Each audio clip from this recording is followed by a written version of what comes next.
आई मैं तो आई नजारों के अनजाने एक जहां से, लाई मैं तो लाई बाहरों के अफसाने भी वहां से, ना ना मुझे छूना न दूर ही रहना, परी हूँ मैं, परी हूँ मैं, मुझे न छूना, परी हूँ मैं, परी हूँ मैं, परी हूँ मैं. Hello, ladies and gents, boys and girls, dogs, cats, rabbits, parrots, guinea pigs, and all other kinds of pets. Have you been holding your breath these past days and straining at the leash to learn what ultimately happened to Mehnaz and her baby?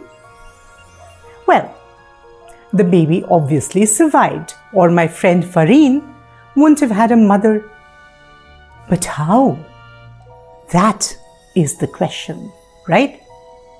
Well, get back on the eerie Tattle Tales road with me, Sangeeta Bahadur, and we will get on with part 2 of the special Halloween story, which I'm calling The Terrible and the Fair,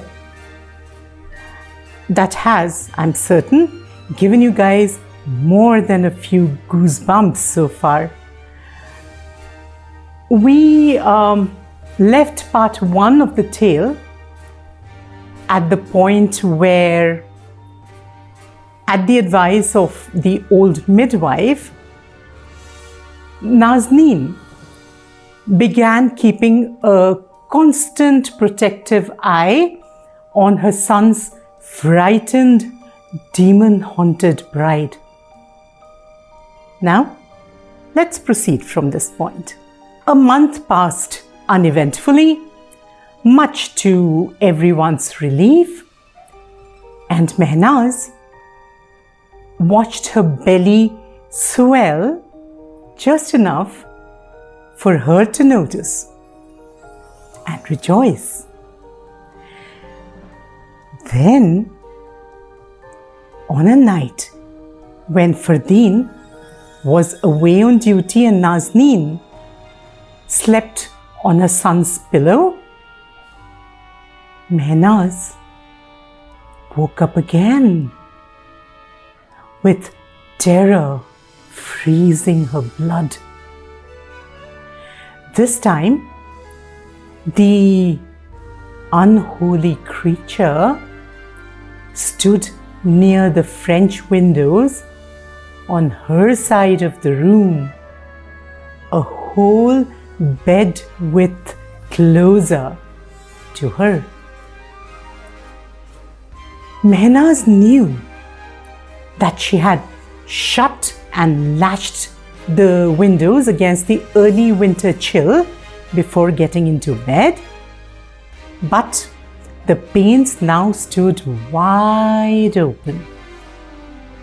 The scary crone was grinning malevolently at her, ruby red eyes burning in that repulsive face, and one skeletal hand stroking the skin bag slung around her body as she growled deep in her throat.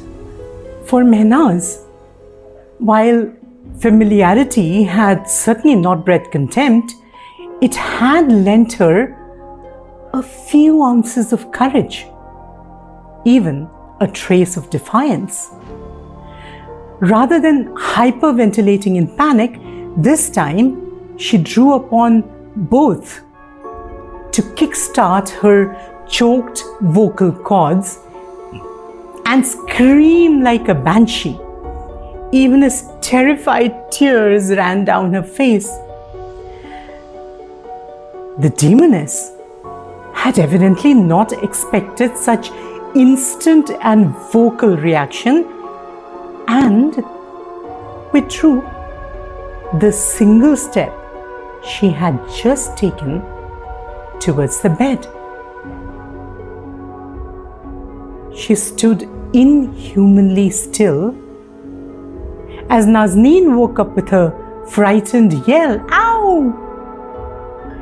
reaching blindly for her daughter-in-law and pulling her close.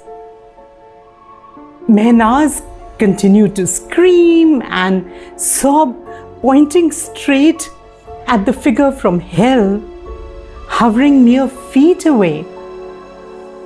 Black lips drawn back to reveal the dagger teeth and fingernails clicking audibly together. Like Fardeen, his mother couldn't see the creature, but unlike him, she could somehow feel its menacing aura. Maybe because she was a woman and a mother herself. Her skin crawling with goosebumps, she held the distraught girl close, shouting curses at the demoness and successfully bringing half the household running to their door, knocking and hollering questions. The malicious thing near the windows, disturbed by the sudden ruckus, screeched once in fury. Again a sound only Mehnaz could hear, but Nazneen could feel, before toppling out of the room and sinking into the darkness. A trembling Mehnaz whispered that information to her equally shaken mother-in-law, who then rose to go unlock the door. "Tomorrow," Nazneen stated grimly over her shoulder, "I shall telephone Mother Arshia." Yes, the very privileged Jafri family were among the first people in Iran to obtain domestic telephone connections. "I'll beg her to come back as quickly as she can. Let's pray that she'll know what's happening and, more importantly, what to do about it." 3 days later, Fardeen's grandmother was getting out of the car that had gone to fetch her back from Shahryar and being welcomed home by her visibly relieved daughter-in-law. The widowed Arshia Banu, still regally beautiful at 70, wore an uncharacteristically somber expression. She greeted the family and sat long enough to sip a glass of cool, scented water. Having assured everybody that her daughter and son-in-law were well and had laden her with thoughtful presents for everyone, despite the short notice, they had been expecting her, you see, to stay for at least another month. She asked Nazneen to take her to Mehnaz. Her sons tried to persuade her to rest a little first, but she simply told them in a pleasantly firm voice that she would rest better once she had seen the young woman who was carrying her first great-grandchild to bear the Jafri name. She already had 2 through her daughter, but, well, it was not the same thing, was it? Mehnaz rushed forward to greet the older lady and was enfolded in a convulsive embrace. That surprised her because Arshia Bano was not known for being demonstrative. Fardine's grandmother stepped back to gaze keenly at her for a long moment before confessing, "I came as quickly as I could once I heard the disconcerting tale your mother-in-law recounted on the telephone. Now I want to hear it from you, child, in as much detail as you can remember." Naz, I wish you had called Zohra earlier, but, well, how were you to know? I never told you because I genuinely believed that it was all over since we...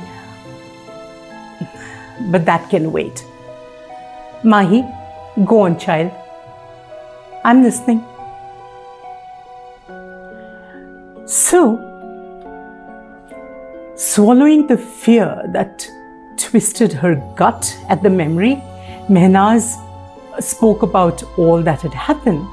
She began with her unnerving, first and comparatively distant encounter with the hellish creature at the old manor house in Gulistan, and ended with the terrifying experience of just a few nights ago, right in her bedchamber here. An increasingly grim-faced Arshia demanded details of the crone's appearance and actions during each successive episode. She nodded jerkily when she heard that neither Fardeen nor Nazneen had been able to see the ghastly visitor, although the latter had been able to sense its presence. "Of course," she whispered, "just as I thought." "Oh, Naz," she sighed as she slumped tiredly against the sofa back. "Why did you send the children to that house? Why didn't you ask me before doing so? All you told me was that you had packed them off on Mahe Asal in the hopes of a grandchild. It never even occurred to me that you might have chosen the Gulistan property for that purpose. We haven't been there in decades, you and me." "Well, that's why I thought it would be a good idea for these two to visit the place, Mother," Nazneen offered, bewildered by Arshia's reaction. "It's a lovely old residence that's going to belong to them one day, and I thought they would enjoy its tranquil environs and privacy." "Foolish," Arshia remarked vehemently. "I have been so foolish, Naz. Foolish and unforgivably irresponsible.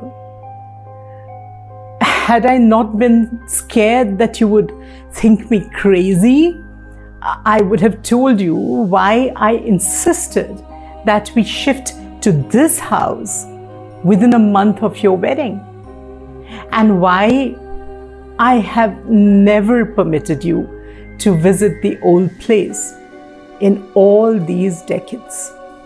Although my Aslam and our boys occasionally went there to check up on its upkeep. Tranquil? Private?" She scoffed. "Indeed. But only till she finds her way inside. As she did when I lived there as a young bride, pregnant with my first child, your husband, Feroz. Her skin crawling with dread, Menace clenched her hands together and breathed. Arshia shivered before nodding. She, the owl. I have no idea how she found the place or when or why she lingers still decades after we abandoned it.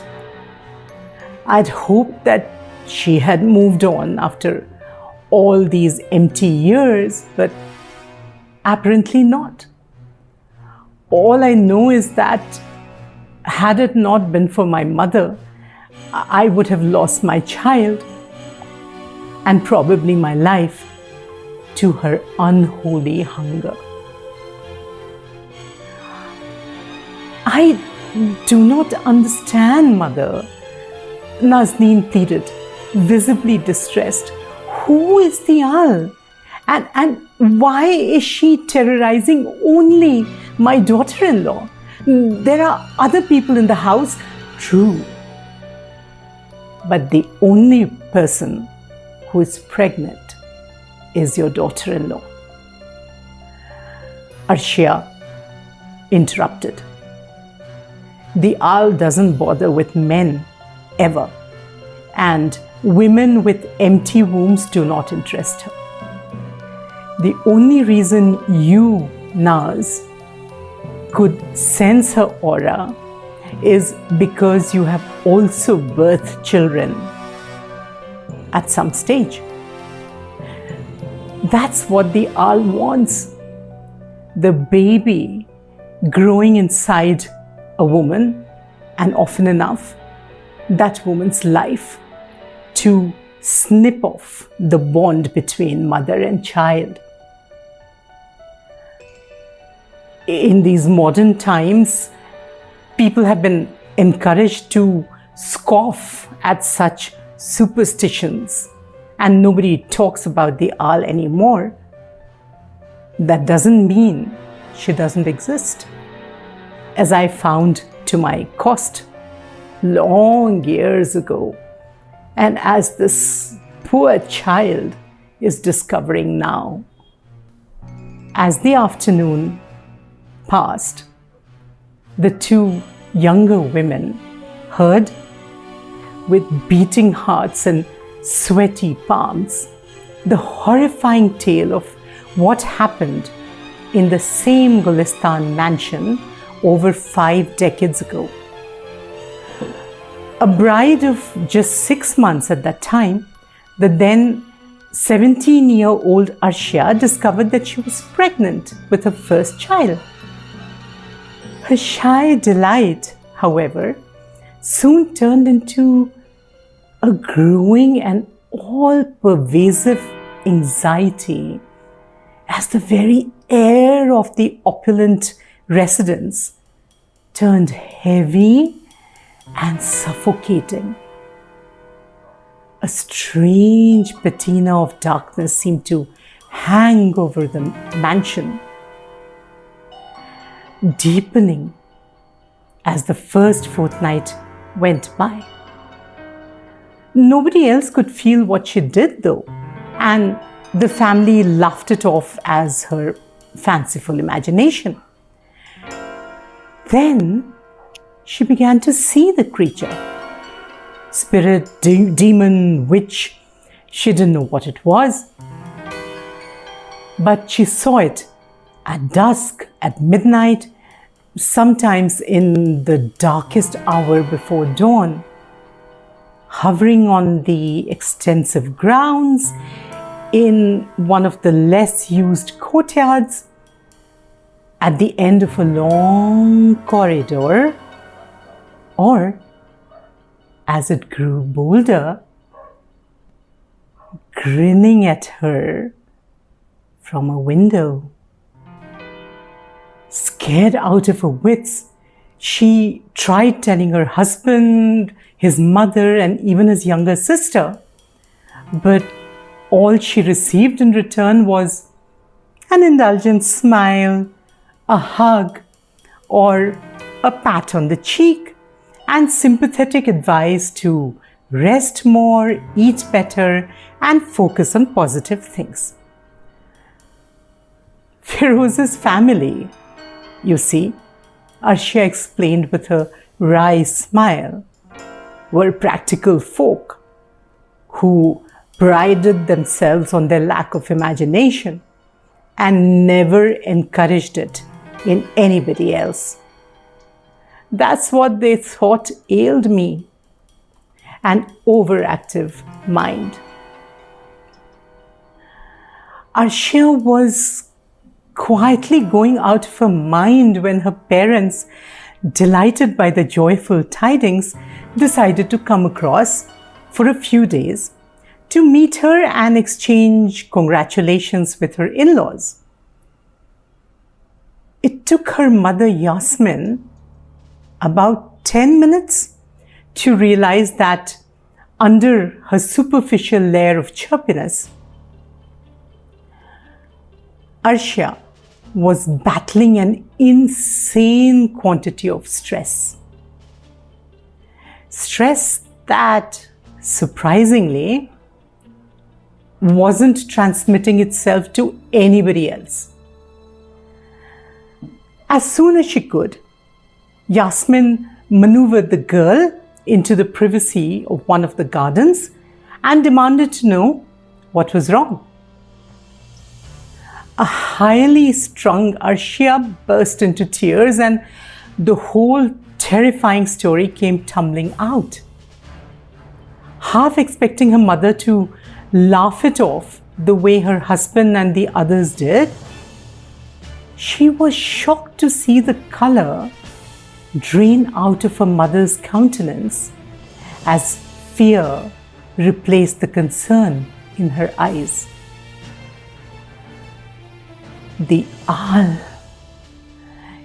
Yasmin whispered, and that was how Arshia realized that the creature, or as it turned out, creatures, had a name.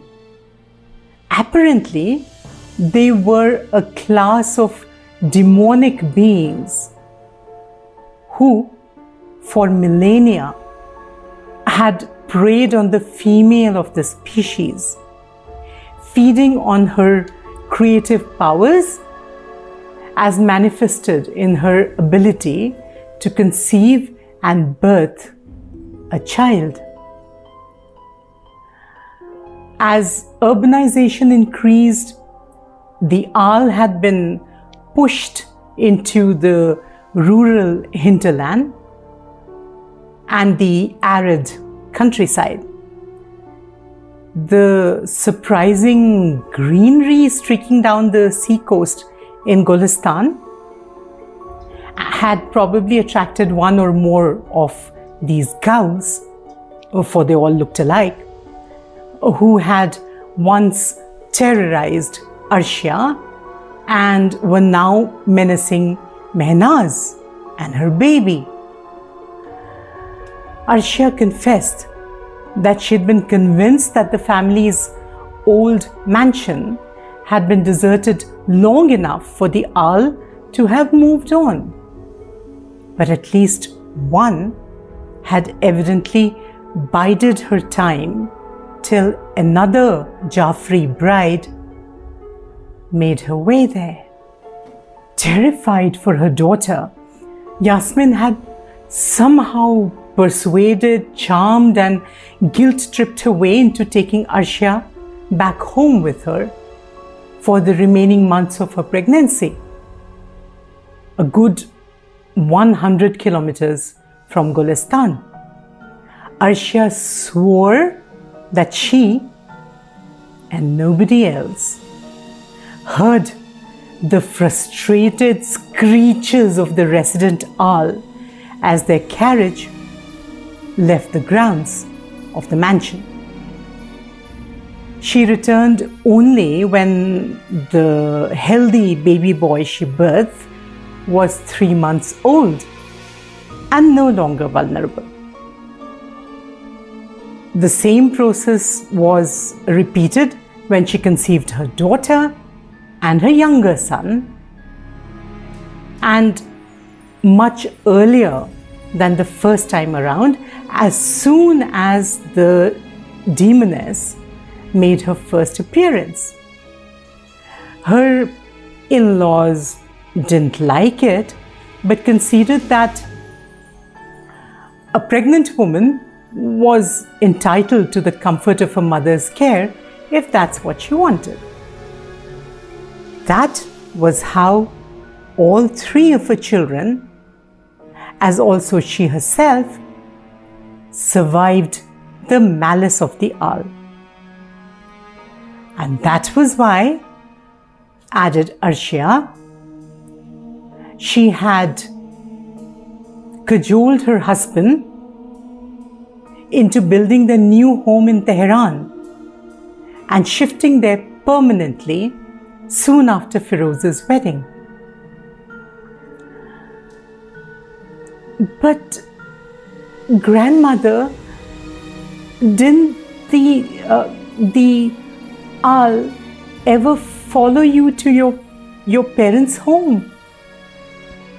Mehnaz inquired curiously, and Arshia frowned.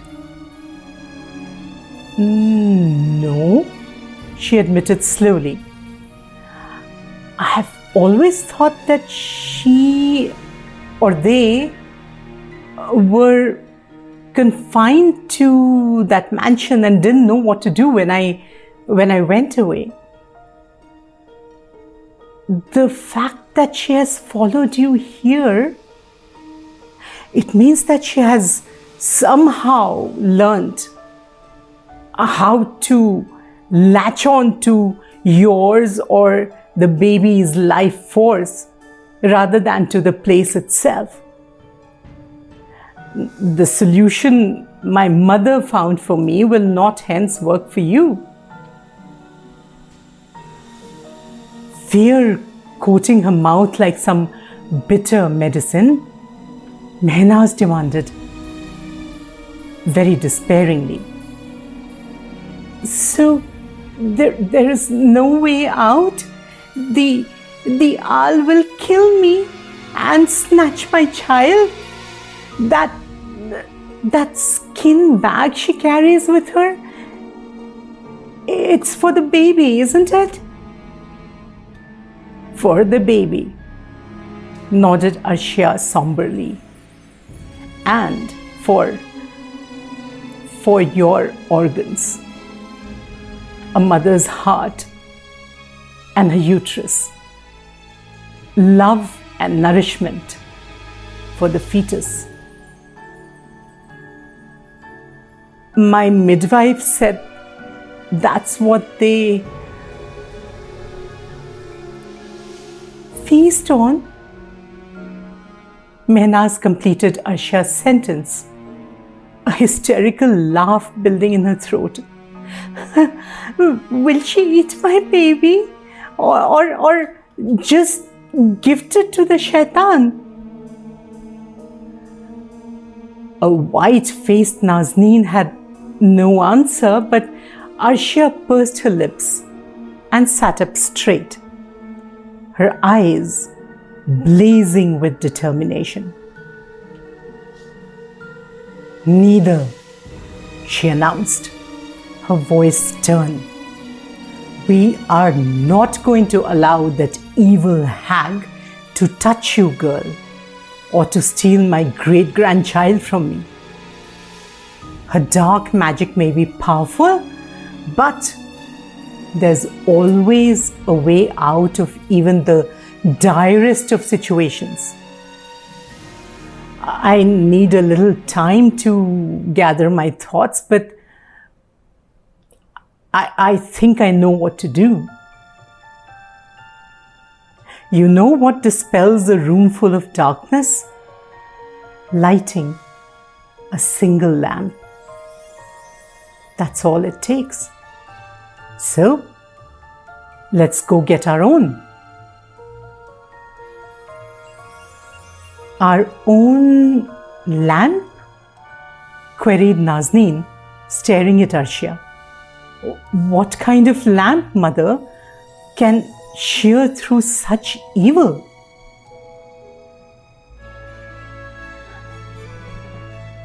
One that is as fair of face as she is of heart, Arshia said softly. She loved my father, and for his sake would help me if I ask. I just need to summon her the way I was taught. Summon who, grandmother? Menace demanded, the nausea receding a little to make way for hope. A pari, Arshia said softly. One who fell in love with my father when he was only 14 and stayed that way until he died a decade ago. She shall be a bright flame to cut through the Aal's darkness. You know what a pari is, right? We in India tend to think of them as the Persian version of our very own apsaras, the blindingly lovely celestial temptresses who adorn the court of Indra, the king of gods.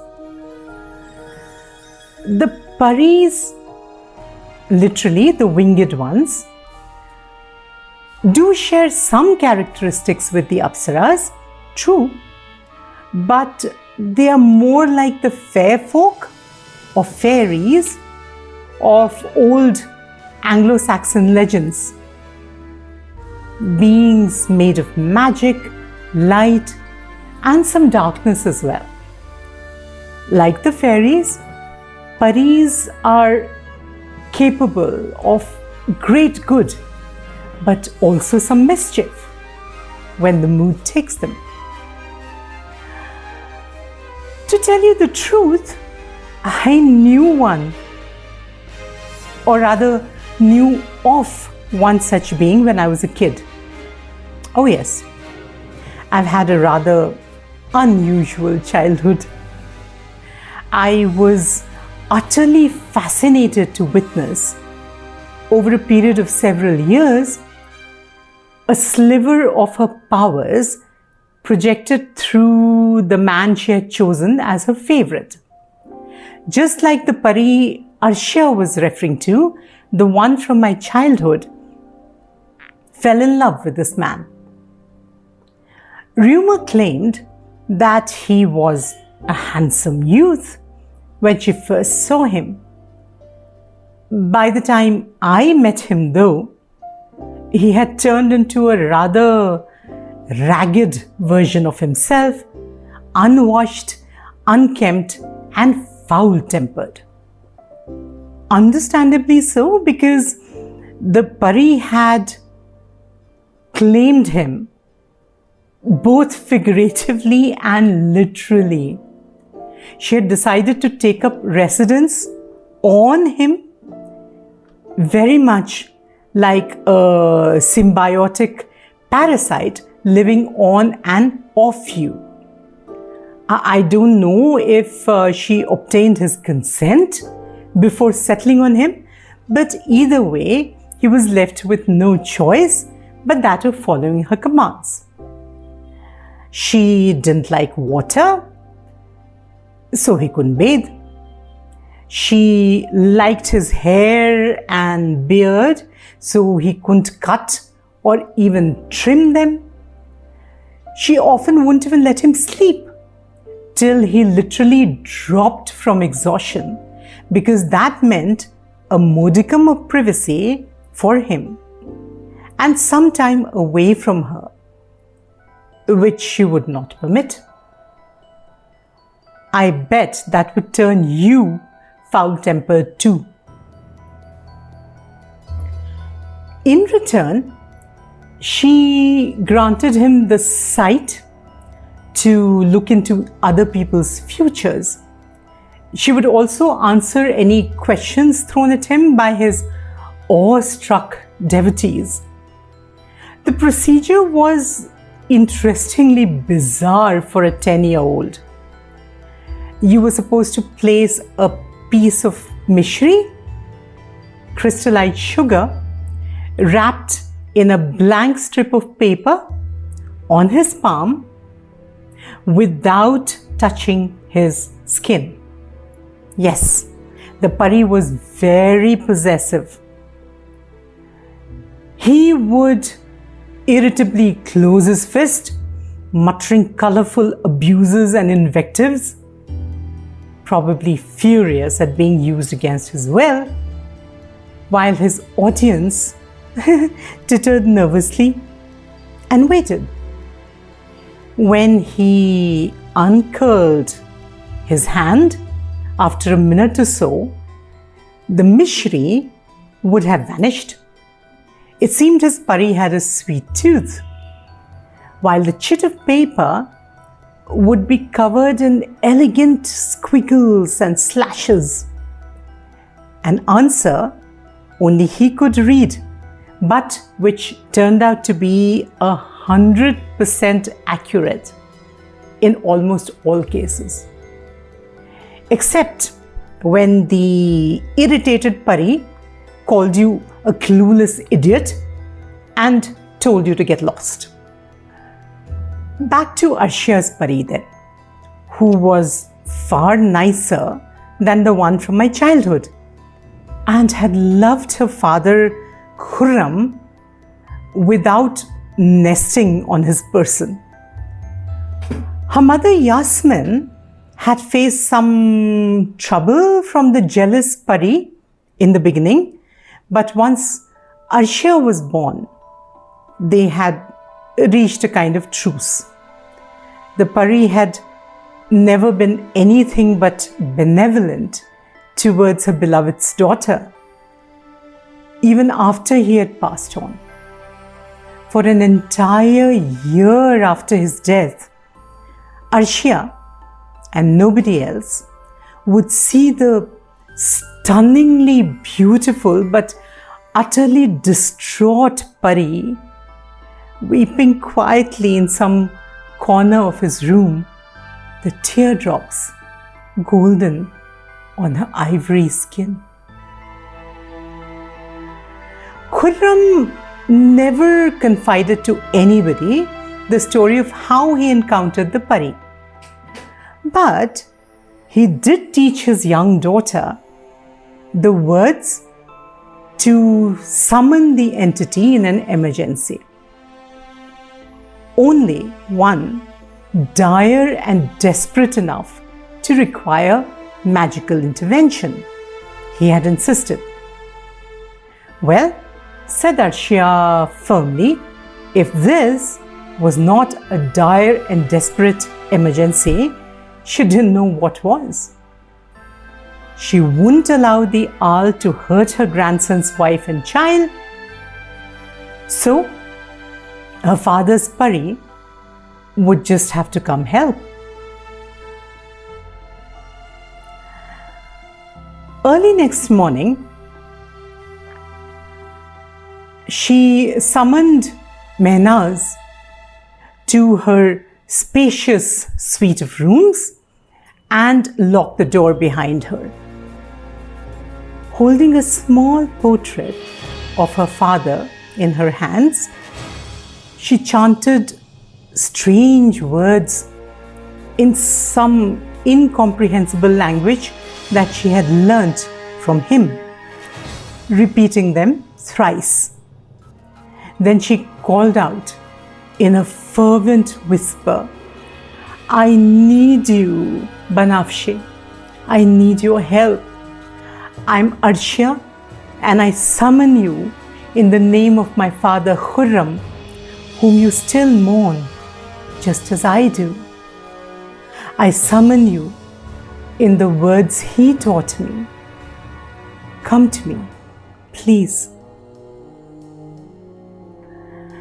At first, nothing happened. As the minutes passed, Mehnaz began to despair. But Arshiya sat straight and composed, never doubting for a moment that the pari would answer her call. It took almost half an hour, but then the air before Arshia began to shimmer like sunshine on water. Menace could just about make out a figure forming out of that light, too bright for her eyes to make out details.